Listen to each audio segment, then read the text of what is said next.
Hey everyone, it's another day and I had a great time with the Lord this morning.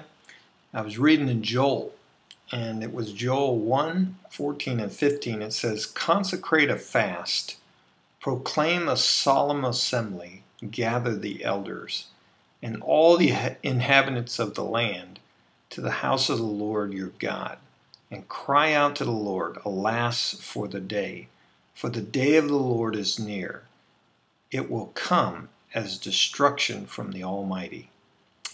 As I got to thinking about that, I realized that Jesus will return, and when he does return this time, he returns as the lion, not the lamb. And I think about a lot of people that are friends of mine that are not yet believers. And I think about the many men and women that I personally know that are making disciples and trying to win people for Christ. And to be quite honest with you, sometimes it's like trying to find a needle in a haystack, trying to help people see who Jesus really is. And it can be gut-wrenching. In fact, this morning, a friend of mine and I were talking to a young man that we had just began a relationship with, and he basically told us he didn't want to have anything to do with our religion.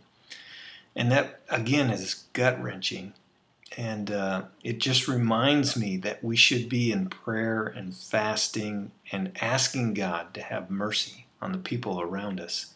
And not only praying, but actually doing something about that. Doing what God called us to do, to labor in the harvest, to love people, and to make disciples. So anyways, I was reminded by Joel this morning that we should be in fasting and prayer for the people around us, that one of these days this judgment will come upon them.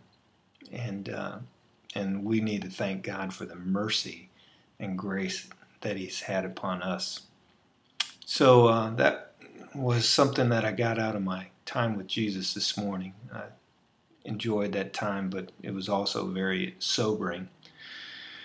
Well, I'm working on some memories, and the memory that I want to talk about this evening is with my son Wes.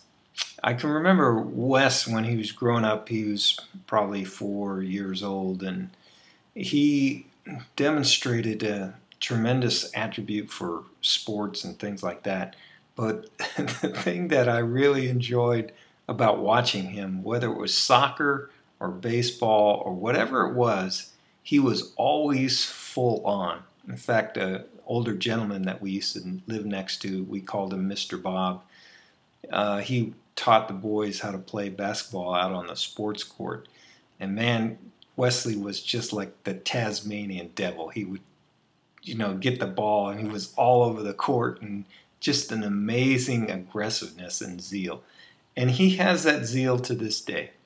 He has that zeal for Jesus, and he has that zeal for life, and to take care of his family and do a good job. And we noticed that from the very beginning. So it's been pretty cool to watch my son, both sons, Chuck and Wes, grow up into men of high caliber.